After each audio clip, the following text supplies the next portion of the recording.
It's not home yet. Oh, okay.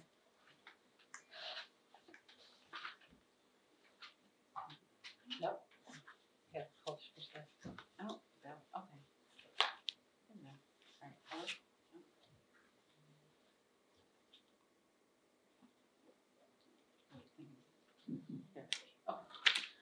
Hello everyone. So my name is Jackie McGriff. My pronouns are she, her, hers. I'm the founder, the co-producer, and director at Our Voices Project. I know, it's gonna be awkward for a minute, but my name is Courtney Schaus. My pronouns are she, her, hers, and I am the outreach facilitator and co-producer for Our Voices Project. I'll pass this over to her a little bit. So we are a production company that's committed to sharing the stories and lived experiences of Black, Brown, and Indigenous peoples through truth-telling and visual storytelling. Now, what makes us different as compared to other production companies is that we embrace identity, celebrate resiliency, and promote visibility by uplifting voices and sharing the lived experiences of Black, Brown, and Indigenous peoples through not only producing our films, but then also through podcasts and hosting live panel discussions. In the filmmaking process, with each project we produce, we build community with the people centered in the story, create safe and brave spaces for folks to tell their stories unfiltered and unapologetically, hold cross-racial and cross-cultural dialogue around issues brought up by each of our storytellers, and move our audiences to action toward creating communities that see our world and its people through a decolonized lens. Safe spaces here are defined as spaces where folks can feel within the space, they can feel vulnerable, they're safe and they feel that they can be there at their most vulnerable. And brave spaces are spaces in which they feel secure in expressing their opinions based on their lived experiences without dehumanizing other people. We are students of history with the knowledge that we are not free until we're all free. Thank you, Fannie Lou Hamer. And that as community engaged filmmakers, that artists are meant to reflect the times. Thank you, Nina Simone. We're not filmmakers here purely for entertainment, but for building bridges, sharing the stories of oppressed and marginalized peoples, and advocating for the folks whose stories we share. So with this is my grandmother. What we did is we spent a lot of time sitting down with both of the families, building relationships, having conversations, talking about anything and everything. We outlined what they wanted to talk about specifically. For us, it's really about sharing the stories, but in a way in which the people who are in front of our camera, as we call them storytellers, how they want to be perceived and how they want to be portrayed. That's really important to us, so we wanted to make sure that whatever it is that they wanted to express, that's what was expressed in the film. And even in reviewing the initial, and then the final drafts, at least of this part, because we have 2 other parts we're actually working on in post-production to make this a full feature film. So that we would review with the families together, and talk about anything that they wanted either removed. Someone I think had expressed saying something like in the film that she didn't want to have said because it would reflect poorly on another family member, and just other details that they really wanted. They either did want to see or didn't want to see, because again, it's all about portraying them the way they want to be portrayed. And then of course we continue to share any plans that we have for the project with each of the families, as far as like doing panel discussions like this one, and then also any related podcasts, and any other plans like putting it through film festivals, for example. All right, I'll have Courtney to tell you about our why behind the film. Okay, thanks, Jackie. So, moved by the passionate desire to elevate and make visible the peoples, voices, and stories of our Indigenous communities, and inspired by the matrilineal society of the Haudenosaunee, through this film, which, as Jackie mentioned, this is only one of 3 parts, we honor Indigenous peoples, their ancestors, culture, and heritage through intergenerational stories and truth-telling, and by celebrating the resiliency of Indigenous communities, past, present, and future. And it's in the spirit of truth-telling that we acknowledge that Americans have been fed a false history. The story told of Native peoples in history books erases the trauma and persecution carried out upon Native communities and ignores the truth of resiliency and strength.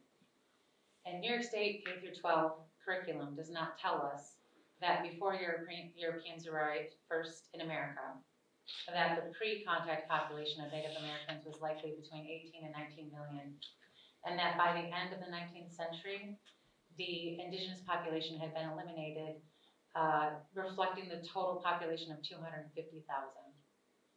We aren't talking about the fact that invisibility in the public, the media, the education system, the popular culture is the largest barrier facing Native peoples, despite approximately 6.8 million Americans, or 2.2% of the US population, identifying as Native American. However, we do know that we can start changing their narrative by increasing visibility and amplifying accurate representations of Native people, building a Native presence in key sectors of society and institutions, and by learning truths, starting a dialogue, and for many of us, unlearning the beliefs and attitudes we were taught growing up in America, a society organized by a system of advantages based on race in which whiteness is dominant. And so with that, we are prepared to go ahead and switch the mic over to our panelists, I guess our two-person panel here. And we have with us tonight Trish Corcoran, who is Tonawanda Onödowága Bear Clan. She is one of our Indigenous leaders and mentors. She teaches Indigenous and Environmental Studies at the Harley School, which is in Monroe County, Rochester, New York. I know we're kind of outside of our area here. She serves on the board of Friends of Ganadagan, the Indigenous Advisory Council for the Climate Solutions Accelerator, the Indigenous Health Coalition, and is chair of Rochester Indigenous Peoples Day. She is a gardener and a proud mother. So much more. She's also my dear friend. So welcome, Trish. Thank you. And I'm actually going to pass it over to Jackie. Thank you, Courtney. I'm going to introduce Muna Najib.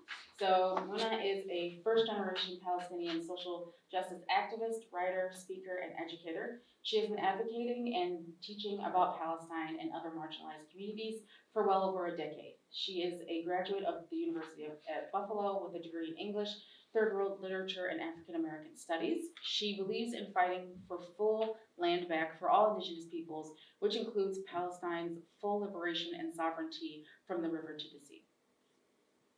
Awesome. Oh, yeah. Sorry. Okay, so this is where we're going to pass things over to Muna and Trish. And we'll just start by letting Muna say a few words and then get right into the talkback. So I actually wanted Trish to start it off because I would love to hear. Also, thank you for you guys for showing up today. I would love to hear your thoughts about this wonderful film that these amazing women have put together. So I guess what I will start off by saying is why it's so important for our own communities, people within our own marginalized communities, Indigenous communities, to have these sort of tools and platforms to tell our stories, to tell our narratives, right? Because we live, right? We live in the belly of the beast. We live in a place where the dominant narratives have always been the one to tell our stories, right? The colonizers have always been the one to tell the stories of the colonized. So, you know, with a short film like this, which I can't wait to see the rest of when it's finalized, you know, we see this sort of intergenerational interaction between the matriarchs of this family with these young boys. And I find it like really interesting that it was like boys with their grandmothers too, which is very important to have, you know, both our boys and girls, you know, relate to their heritage and their lineage. It's extremely important. Yeah, and so I just think like it's crucial. It's crucial that we have those tools. Otherwise, we will be dealing with the fact that the colonizers are the ones who erase our stories, then rewrite our stories, rewrite our histories. As a Palestinian, that has been the case for decades. There's parallels of what historically has happened to the Indigenous people here on Turtle Island, to what is continuing to happen to the Palestinians on their land. We're seeing this unfold before our eyes. You know, that colonization has never stopped. You know, that this empire, from its inception with the Indigenous people here on this land, including other peoples and other Indigenous folks on their own lands globally, are still facing their ethnic cleansing, being forcibly expelled off of their own lands, being silenced, you know, having the media, the Western media, portray a completely false narrative of the people and their realities and their histories and the histories that their grandparents went through, you know, and their great-grandparents went through. So I always appreciate when we do get to speak to our elders. It's very important. If you have living grandparents, consider yourself very lucky, very blessed. You know, sit down, talk to them, ask them about their stories growing up. Because keeping a record of these things it's really important, because no one else is going to do it for us, you know. And yeah, so I'll stop there for now and pass it to Trish. I'm sure I'll come back to that, but I do just want to reiterate that when it comes to what it means to be Indigenous, it is about knowing our true identities, knowing our true narratives, which has to come from us, from our people, right? And knowing our ties to our lands. It's very important, because again, the colonizers, the governments that be, and the media, they want us to have no knowledge. If it was up to, you know, the powers that be, especially considering, you know, what's going on in Palestine, what they want is to just take all of the land, have all the young folks forget everything that has happened in the past. But yeah, that's not going to happen. So, and it shouldn't happen for any Indigenous folks, no matter if this has happened to you know, happened 400 years ago, 500 years ago, or it's happening right now. So yeah. Now at Scandal, it's truly great to look out there and see you guys, because when I went to RIT, I was the only Indigenous person on campus. I totally pass and have white privilege, but it was just a bummer to be the only one. My cousin, Lindley Logan, followed me there afterwards, which was cool. But it's really exciting to see y'all out there.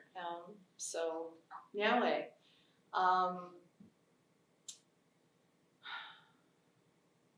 Land.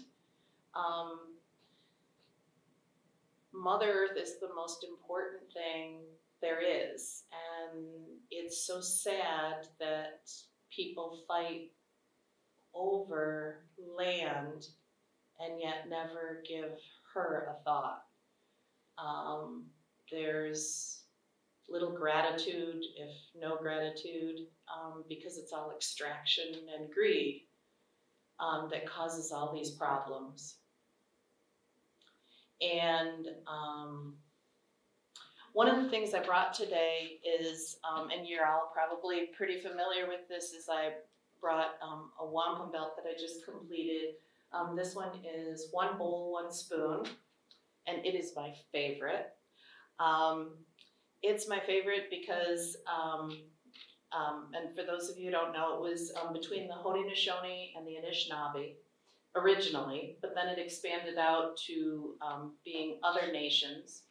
And when the colonists came, we also invited the colonists to join in this treaty with us as well. And some agreed and some didn't. Unfortunately, the ones that even agreed did not adhere to it as well. And what the 1 bowl, 1 spoon stands for basically is that we all eat out of the same bowl and we all eat with the same spoon. So our portions should be the same, and we all have to take care of that bowl. Now, some people say that the bowl is the Great Lakes Basin. But you could also look at the bowl as the whole earth. And though we have our territories, and we could be very unterritorial, but we didn't own the land, and therefore the land in between our territories was to be shared, just as the one bowl, one spoon. Whether it be hunting, fishing, gathering, we share those areas. And in sharing those areas, we also have to care for those areas. And that's what we, and basically, even though we might not have had a treaty between like all other nations, as far as I know from the research that I've done, all Indigenous people had that outlook of being grateful for what Mother Earth gave us, which she gives us everything that we need to survive every day. And that's why the Thanksgiving address is so important. And all Indigenous nations believed that. Even with the Anishinaabe, there were times when we got along with the Anishinaabe, and there were times when we didn't. But even when we didn't get along with them, we still stuck to the one bowl, one spoon. We still honored that treaty. And are there Anishinaabe in the room? Cree, Ojibwa, Potawatomi. Anyway, so not everybody got along all the time, and there were wars and there were disputes over territory sometimes, but there was always honoring of the land, and that's what we have to get back to. But I don't know how we get there. Yeah, so I'll leave it at that for now. Left it on a cliffhanger. Yeah. How do we get the land back? Yeah, I mean, but that is an important question of not only what does indigeneity really mean, but what does land back mean? And what does it take and what does it entail? And it's an ongoing process, and it's a very difficult one. I mean, I can only, so like more recently, I know in the Bay Area there's a video, I think it's on TikTok, I found it, but they have these sunrise ceremonies around Attica Prison, and it's with the Indigenous people of the land there in solidarity with the Palestinians. I think it was probably around Thanksgiving of last year, around that time. And for them to come together to basically advocate for land back for the people, in those areas and the history that is tied to it. Because I believe like after Attica was shut down, there was like a certain, I think the Indigenous peoples in the surrounding area did occupy the land for a while. I don't know if it was quote unquote legal for them to do that. Of course, it's their land, so legalities aside.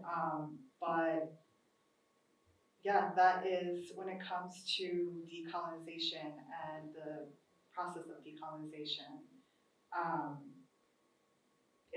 It's going to have to take solidarity between a lot of our peoples, a lot of the marginalized peoples who, historically speaking, whether we're still in Black History Month, right? Whether we're talking about African Americans and everything that they went through, everything that they were forced to go through historically to build this land, to build this country, and ties to everything that the Indigenous peoples went through, being ethnically cleansed, the millions of people who existed here prior to Columbus.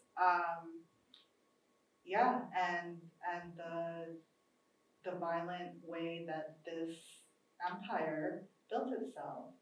And it was built on violence. It was built on violence. It was built on erasure. It was built on all of those things. So, and it was built on the destruction of the earth, right? And so I think a big part of what makes Indigenous people Indigenous is that they are the stewards of the land. They have a close kinship and tie to the land, a love, a deep, care for it. They understand how to cultivate it. They know how to put out wildfires. They know how to grow the right plants and foods that can be cultivated together versus certain plants and foods that can't grow together. They know how to have a real relationship with the land versus the colonized mentality and the colonized process, which actively, right, has people have a very opposite type of relationship or no relationship to the land at all, right? So, yeah, I mean, I think like I would probably say decolonization really starts with education and decolonizing the mind, and the process of learning and unlearning. We did mention that early on. Again, of what it means to be Indigenous and what it means to have shared solidarities, and to find spaces and to find the same people who want to do this work of land back and find. We have organizations and things like that. Yeah, and to start there with like-minded people who share those same values. But I will also say, this is speaking about us living here, again, in the belly of the beast. But I know as far as what's happening in Palestine specifically, because I want to just highlight what's happening right now. We're really seeing history it's very interesting what has happened, very horrifying, but also interesting during this genocide that has happened in the past year and a half, with the green light and with the aid of the United States and, military prowess here from the West, aiding Israel in ethnically cleansing the people of Gaza. The main, how can I say this? The only thing that is ensuring any sort of land back, because we are seeing Gazans, right, even after they were forced to leave the north of Gaza, have slowly tried to come back, no matter what the case or the cause, whether they're facing more genocide, even though they're going back to just rubble and nothing at all. But it's really their resistance that exists there, and it is a grassroots resistance. It's the people. It's really the people from there who are ensuring that their land doesn't continue to get taken, and that their people get to go back home. So we can I think that's a whole other discussion. Is what does resistance mean, and what should that look like?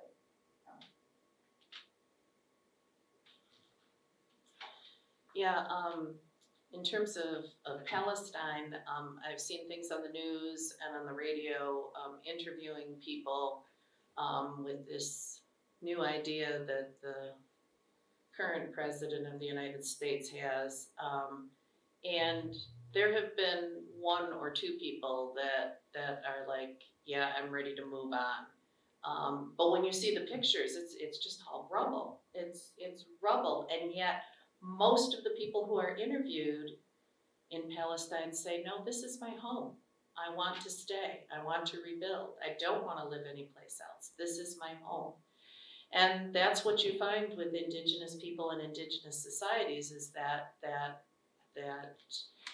relationship with the land, and respect for the land.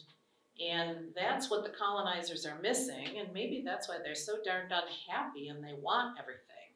They just want more and more and more of everything, because they're lacking something. Scruples, common sense. I think they're lacking love. I think they're lacking relationship with the land. They're really sad. They're doing a lot of damage, but they're missing something. They're a Wendigo. Yum, yum, yum, yum. But they're hurting all of us, and they're hurting the land. Wherever people are are abused. Anywhere in the world, the land is abused as well. And so it's this hurtful cycle. I believe in composting, recycling. I don't use a straw if I can help it. I turn off lights, all of those things, and all of those things are important and they're good. But in times of peace, and I don't know when we've ever had that, but in times of peace, the War Department is the #1 polluter. In times of war or conflict, it's like off the charts what they do. And then look at what's left to clean up. And I mean, it's crazy. And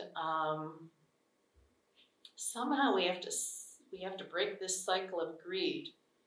And I don't know how that's done. I am perfectly happy with what I have, and I don't have that much. I mean, I'm not poor. I'm not living in the street. There's way too many people that don't have enough. Way too many people that don't have enough, and there's a few people that have way too much, and there lies the problem. But I'm happy with what I have, and maybe that's because most mornings, not every morning, I do a Thanksgiving address. And sometimes I do it like literally while I'm driving to work, like, oh, this is really beautiful. And I don't think that's the ideal place to do a Thanksgiving address. I'm not advocating that, but I have a pretty drive to work and I'm grateful for it. Sometimes I do it at school with children. And that is lovely. That is truly lovely. And I invite them to do it with me. Not in our language, but I work my way up. Now what? And I love to hear the children naming birds or coming up with things. And when you do the Thanksgiving address, not only are you showing your appreciation, but you're really realizing what you have. And we all, not all of us, but many of us have a lot and we have enough. And then when you realize that you have enough, then you're ready to share. And that's what we need to do, is we all need to share more, especially those knotheads at the top. You mentioned Alcatraz. Anybody out there can correct me if I'm wrong, but the concept behind taking over Alcatraz was, I believe, the undoing of the boarding school system. That there were some AIM members and people of the American Indian movement who felt if they had one place where they could gather a bunch of people and a bunch of knowledge keepers, and they could kind of create the antithesis of like a Carlisle, an Indian boarding school. And the occupation did last for quite a while. It was problematic being that it was an island, and so food and medical supplies and things like that had to come over. And Coast Guard boats and police boats were ramming boats that were coming over to give help and food and things like that, including even if they didn't have Indigenous people on board, but if they were allies bringing food over. So that's the Alcatraz story. You also mentioned wildfires, and so as I'm sure all of you know in the audience, that that basically being Indian was illegal. I mean, because language, singing, religion, basically everything was outlawed by the United States government until 1978. I was a sophomore in college when it became legal for us to speak our language or follow our religion or basically do anything. But in the meantime at Tonawanda, we had been doing that all along. Now, I didn't grow up on Tonawanda. My mother did. My brother was born there. But I was always going back for ceremonies and that. And so when I heard in 1978 about the Freedom of Religion and Child Welfare Act, I asked my mother about it. So, like, we weren't supposed to be doing that? She just kind of like shrugged, like, So there's all different levels of resistance. You know, there's marching in the streets, there's bearing arms, there's you know, peaceful resistance, there's refusing to eat, but there's singing and dancing and speaking your own language and learning your own language.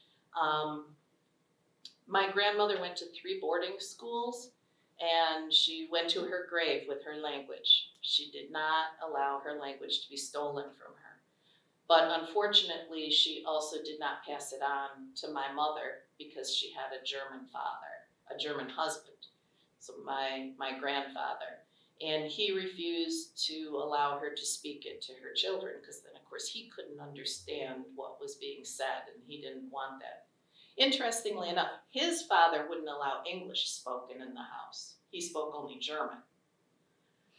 How about just, hey, let's all communicate. Dominant narratives, right? Dominant Yikes. languages, yeah. So my mother only knew a few words, so I only knew a few words, but myself and my children are trying. We're working at it. But anyway, yeah, dance, sing, learn. So along with all of those things I mentioned, of course, controlled burns were out. Oyster and clam farming was out. Kelp farming. I mean, just basically everything that we did was illegal from coast to coast on Turtle Island. And as you can see, things are out of whack. And they're out of whack because of what has been done to Turtle Island, but they're also out of whack because for so many years we had a relationship with Mother Earth that we maintained, and then we weren't allowed to do it anymore, and those bonds were broken. And now states, counties, even prior to this guy, the federal government, the Nature Conservancy, Wildlife Federation, all these different organizations are coming to Indigenous people across Turtle Island and saying, how do we do this? And asking for help. And to the best of my knowledge, there isn't one Native group from coast to coast that hasn't stepped up and said, yes, this is how it's done. Whether it be kelp farming, oysters, clams. And what those do is not only do they create food in the correct environment, but they also help with erosion and all kinds of things. California, horrendous wildfires, as you're all aware. For thousands of years, the Indigenous people of California were having controlled burns. Of course, there was also the California Indian Extermination Act that was in place for a long time, so that probably hampered us doing anything. But now the state of California has asked Indigenous folks to get involved in the controlled burns. Bison. Everybody blames the Dust Bowl on bad weather, you know, high winds and lack of rain. Yeah, and also telling white folks to farm in areas that were stupid to farm in and tearing up the native grasses, but also the bison. They killed the bison to starve the Indigenous people.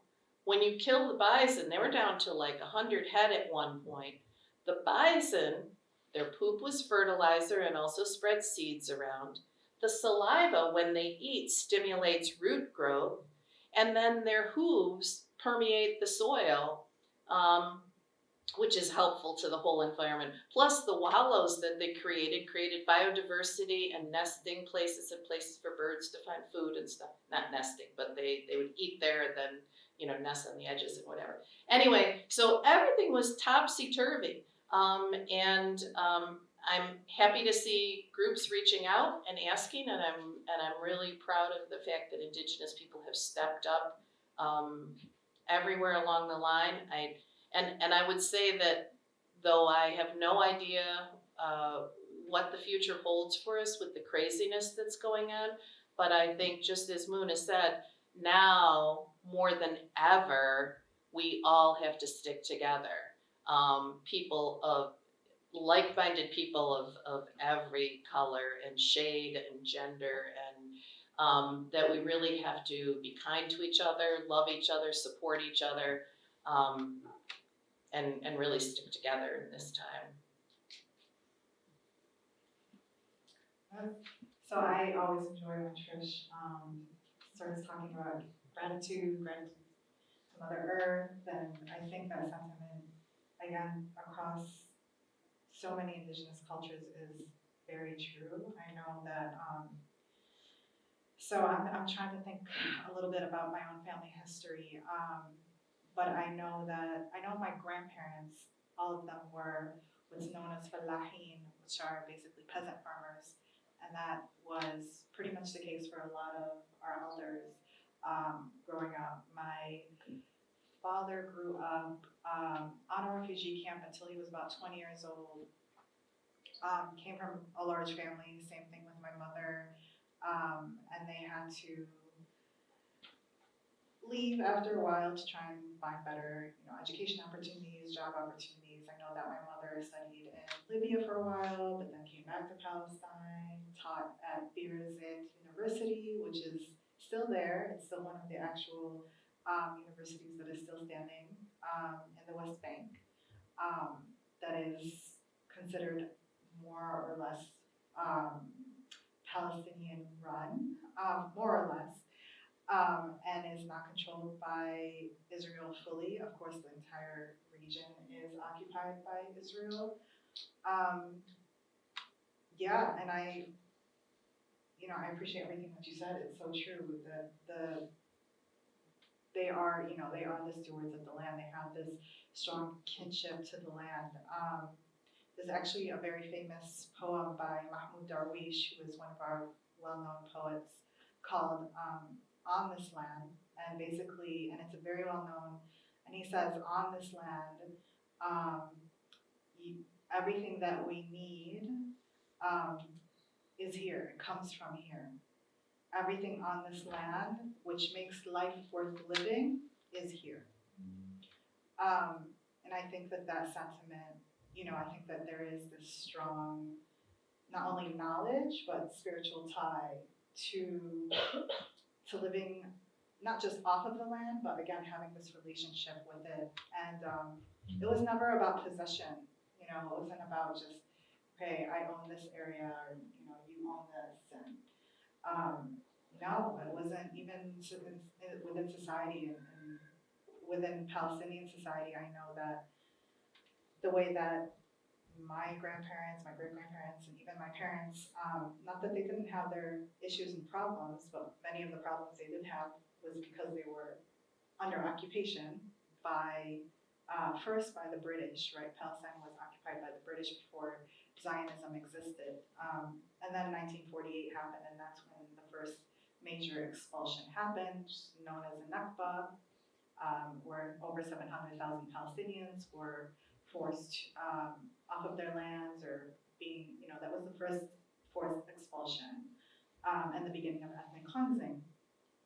And it was actually during that time, after World War II, when, and after the Holocaust, when Jewish folks were not necessarily being welcomed back even to their own countries, back into their own countries. This is when they were trying to figure out a new place for them to settle.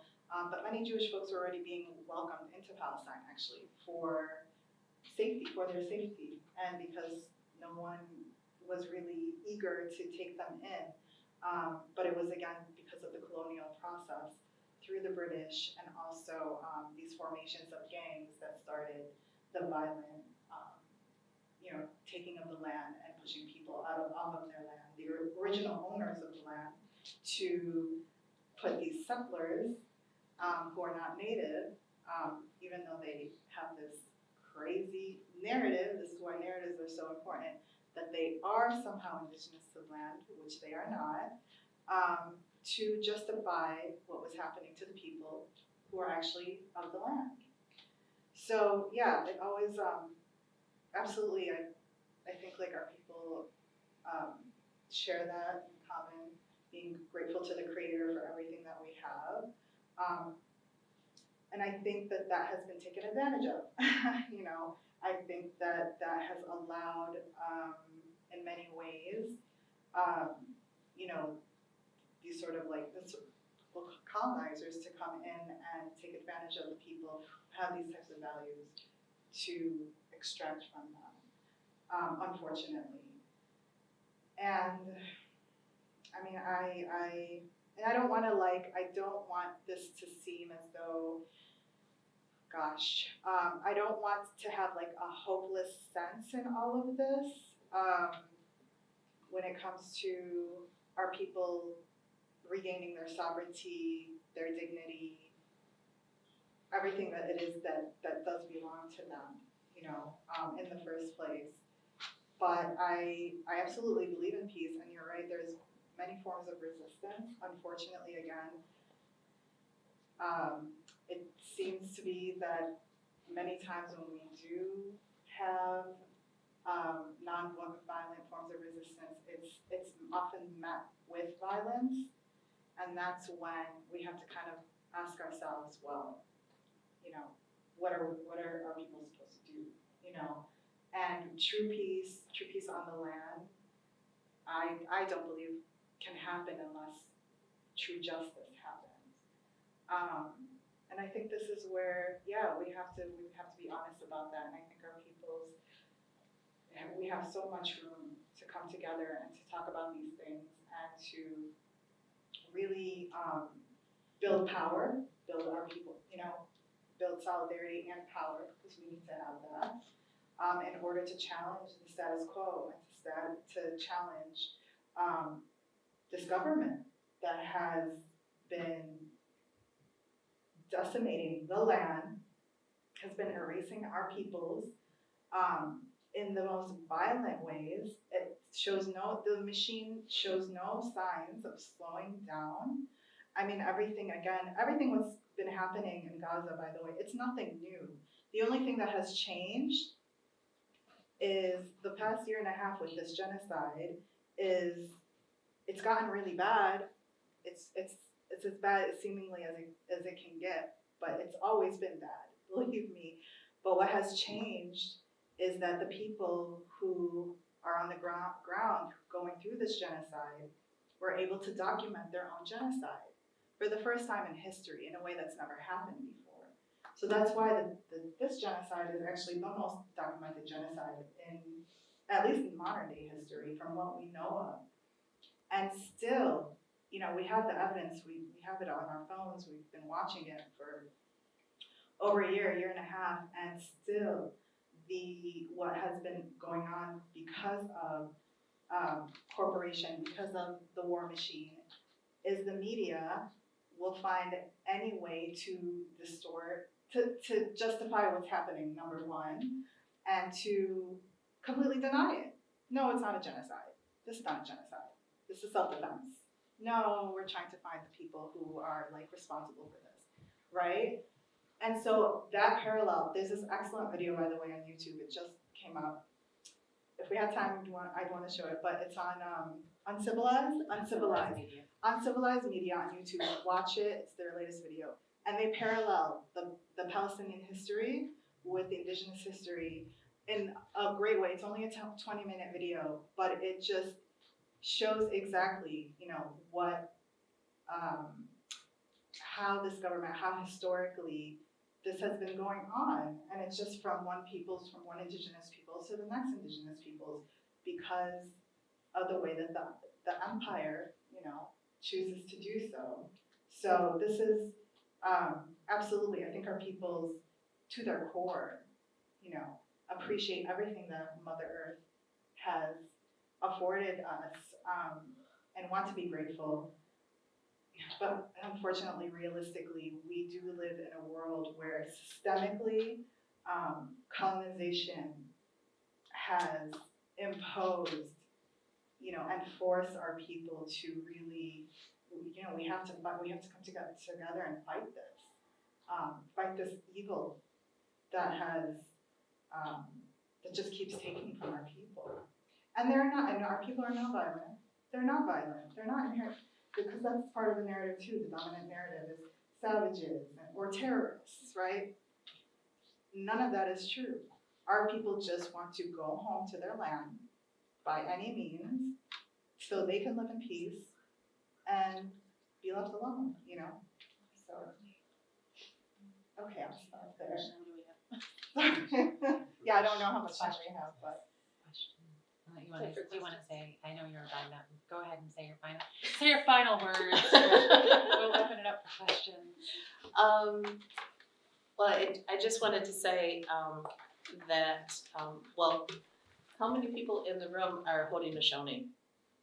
It's pretty cool that in this area, the Haudenosaunee people are the world's oldest functioning democracy.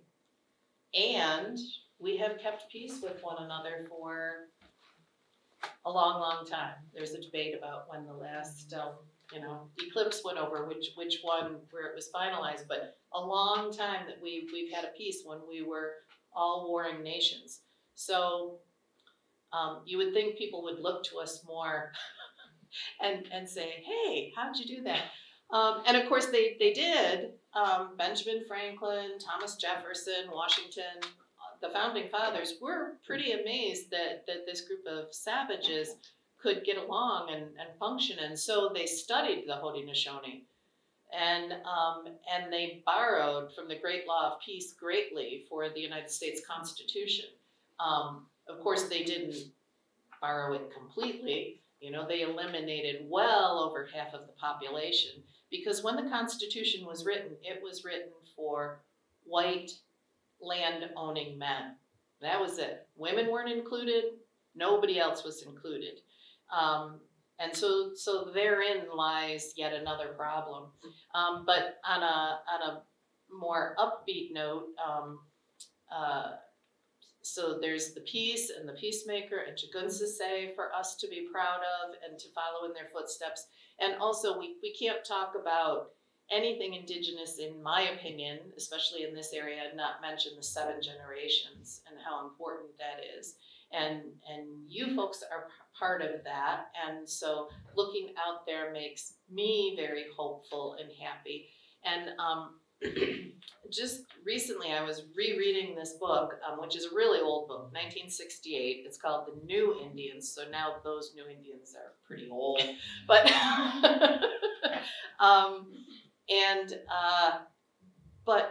but what makes me so happy when I read this, and I want to get to the questions and answers, so I'm not going to read you any quotes or anything like that, is the wonderful things that were in this book that the young people were saying then. And they were the first Indigenous group that were graduating from colleges. And so they had the wherewithal and they had the tools and they were getting together from all over Turtle Island and coming up with fantastic ideas and things. And we are standing on their shoulders now, and you folks have even more at your disposal. And so I do encourage you to read this very old book because it really gives me hope, and I love it, and I love the people that are in there. A lot of women. People think of the American Indian movement, they think of Leonard Pelletier and Dennis Banks and Russell Means, but there were a lot of women who were involved, and the women were doing a lot of the really hard work as well as planning. But like at Wounded Knee, the women were crawling out on their elbows underneath the barbed wire because they were the ones who were getting food and bringing food back in because they weren't as recognizable as the men, so they were able to get into town and get food and stuff. So yay for the women, yay for all of us, because we're a very balanced society, the Haudenosaunee, and I just love seeing the young faces out there. So now it's your turn. Any questions?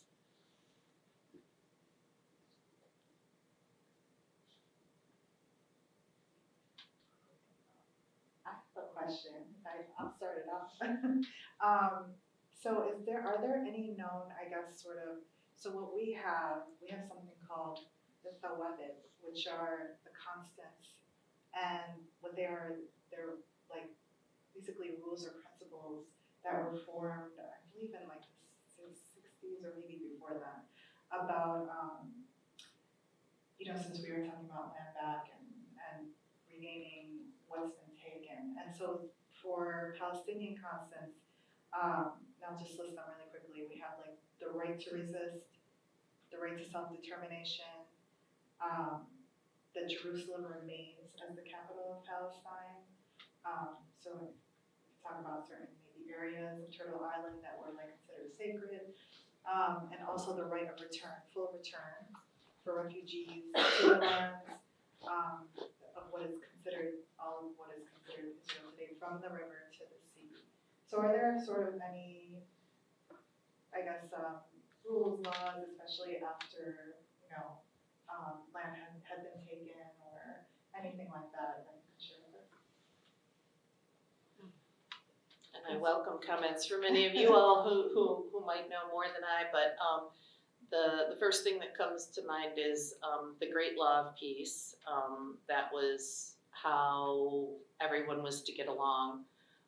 The other thing that comes to mind in terms of like rules, if you will, or guidelines to follow would be some people call them the honorable harvest, others call them the original instructions. And there's, depending on who you talk to, there's 5 of them, 9 of them, it varies, but never take the first, never take the last, and never take more than you need. Like if you remember those 3, really important, you're doing well. And that's whether that's an animal or a plant, a mushroom, for that matter, a chocolate chip cookie on a plate, If it's the last one, maybe ask if somebody else wants it if you've already had one. So that comes to mind. But then, interestingly, you should ask that because the Indigenous college students who got together, they formally wrote up very much, very, very similar to what you just said. Yeah. Yeah, it's good to know. Yeah.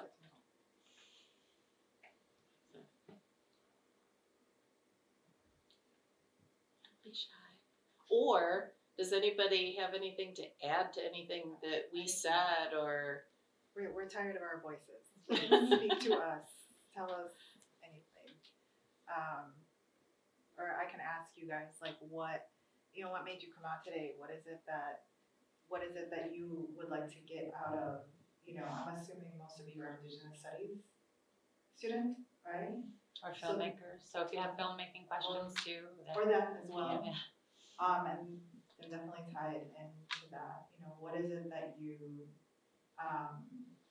would like to get out of these sorts of events, or would like to see in the future? Anything? I don't know. I have a question about the beginning of the film said part 2. Mhm. So can you say more about what is to come and what is? Yes, so this was, originally it was meant to be a series. So we have the 2 families, so that was obviously the grandmothers and then their grandsons, and then we have 2 other parts. The first part was between, so the boys' parents and the boys, and then the last part is between the parents and the grandmothers, or their parents, their mothers. And so when we're like thinking about like how to present this to like all 3 parts, like to an audience, we're like going back and forth, and it's like, okay, well, if we create a series, then like how would people see the 3 parts? Like it's not, and I was like, I had no intention of like, I don't know if we can bring it to like something like PBS, we can like all these kinds of ideas about like around, how we would present this. And then we're like talking, and we're like, well, I think it's best if people actually see all 3, because then of course you see the first part, right, with the parents and their sons, and then you see the next part, and then you see the final part, and watching all those interactions, seeing all of the conversations, especially how they differ, especially given generations that are talking to one another. We were like, well, let's like, actually, it would probably be better for folks in the audience to see all 3 parts. So that second part that you saw, that's 15 minutes. And then there's one, the first one I think comes to like, I think it's 40 minutes, I think maybe. And then that last part, here's the difficulty too, especially being a director, is knowing when to cut. one of our first films that we did together with Courtney, it was Identity, it was with a group of students. That one was only supposed to be 10 minutes. And then the kids kept getting into more and more conversations. So I was like, I have to cut at some point. So when it was supposed to be a 10-minute film, ended up being 26. Because I was like, all right, it can't be any more than a half an hour. I gotta cut it somewhere. So I did eventually find obviously somewhere appropriate to cut. But of course, you don't want to take away from the story either. If someone has something that they really need to say, you want to let them say that. And so that's what was also happening, of course, too, with This Is My Grandmother. There's so much in the conversations, especially with all the adults in that last part. It's where they really start actually getting into the deeper conversations. Yeah, I hope that answered the question. I also tend to be long-winded when I start talking. When are we gonna see the next? So as far as seeing them, thank you. Like I said, I need direction. So right now we are in the midst of building an audience around this, because then the next thing will also be in raising money to get it finished. What we really need, we have everything already filmed. It's just a matter of finding an editor to then put all of those together. And then of course then showing the families, because they've seen, the families have seen all 3 parts. And then of course there were things that they wanted edited and stuff like that. So then putting all of those pieces together, putting in and either taking out things or putting things in that the families would want to see. Putting all that together and then showing the families again. And then that's when we would be taking it through film festivals and then doing screens where we're showing the entire film and having panel discussions. Which is what we typically do with our films, is this year is the first year we're actually actively seeking film festivals to put our films into. And then also, again, panel discussions were always going to be just a part of the film experience with our Voices Project. So hopefully within the year, I'm hoping we finish it this year, we're able to hire an editor and then actually start rolling out the film in its full version. I missed, what's the last part about? The last part is with the grandmothers and then their adult kids and the parents of the grandson.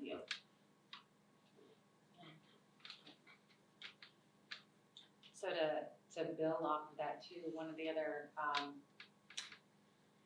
don't know, lack of words, I guess awesome things that happened when we were working on the film too, is all of the behind the scenes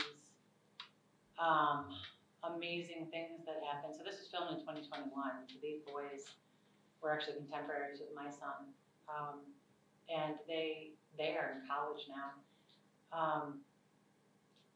And Johnny, Kathy, in what will be part 1, will see his grandfather in full regalia for the first time, and just being able to film moments like that, it was amazing. And then after doing the film, he ended up going to the reservation for the first time at Grand River, and then really in his art in his high school started to reflect his native culture, and then Johnny and Chris were actually very bonded after that experience, and were telling everybody in the school that they were Native, and had this thing, trying to box my son out of things, you can't do this because you're not Native.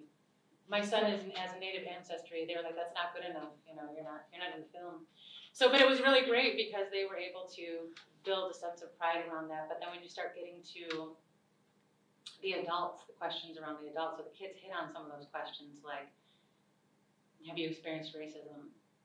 And they were impacted, but you don't see as much of that in the film, because they're kids. But then when the adults start talking, and Catherine, who is Chris's mother, is also an educator, so these other parts are very rich because, of course, she keeps digging, and when they answer, she's like, so then what about this? And she keeps going and going and going, and then Kevin is also very honest about growing up and looking Indian and what he experienced versus his son, his blonde-haired, blue-eyed son. So there's a lot more in depth to parts 1 and 3. And also by separating these parts, it allows us, we could take this to a school and of all ages and have kids be able to relate to that more so than maybe the conversation with the parents and their parents. So that's how we like to be able to use these films in a way that you can pull out other material and talk about different themes. And that's kind of how we envision being able, because of the richness of what everyone shared. And there were lots of things that didn't get shared, but the experience was just amazing. It took several months leading up to filming to gain the trust of the families. The grandmothers would not film unless they met each other, and then they wouldn't film unless they both agreed they were going to do it together. So I just remember being like, what's the decision? Basically, and then they had to make some jokes about a white girl wanting to know all about their culture and stuff. But that's okay, keep it coming. Like, what are we gonna do? But it was a great experience, and the families are very also happy to have, and this is part of their legacy, to have this documented. So it was awesome. Before we leave tonight, could I quickly share with you this wampum belt? If you two ladies would mind holding it up. There you go. I know you're in Ithaca, and Ithaca has Indigenous Peoples Day. I think you were the first in New York State to have it, yay. But this is the Rochester Indigenous Peoples Day wampum belt, which passed in 2022. City Council voted unanimously, and then Mayor Malik Evans agreed to it, and that was with the elimination of Columbus Day. But we have Gaskasego, the 3 falls over there. That's our name for Rochester before Nathaniel Rochester rolled into town. This is the Genesee River emptying into Lake Ontario. We have the Peacemaker here coming over in his white stone canoe. And then we have an Indigenous or Native and non-Native person holding a white wampum belt, and white signifies peace. Purple signifies hardship. So we've got, 500 years of hardship here. And then of course there's the white pine tree of peace. And I never would have believed that I would have been involved in the creation of a wampum belt. And when I was a child or a teenager or in college or even a young adult, I never would have believed that you could eliminate Columbus Day. I just didn't think it was possible. And we have members of the committee here and back there. Thank you for coming out, Heather.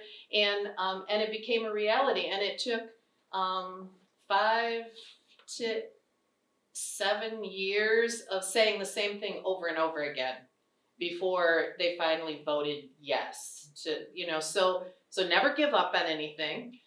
It gets boring sometimes, but that's when you really have to work together and boost each other up. And because you're working with fun people, you're willing to keep doing it, and it's very important. And so, now we have a wampum belt and a day. And then our committee is so enthusiastic about education that not only do we have Indigenous Peoples Day, which is a fun day, come out. I think you have things going on here too, but we have dancing and singing and educational displays and arts and crafts and all kinds of things going on.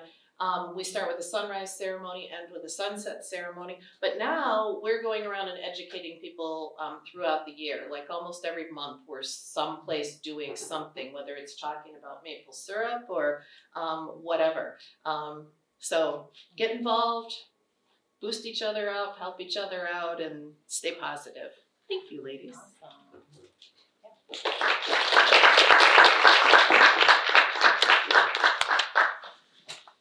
Yeah.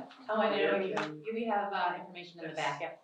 I was just gonna say, we have our cards in the back and some information you can take with you if you'd like, and that's it. Thank you. Thank you so much for coming out.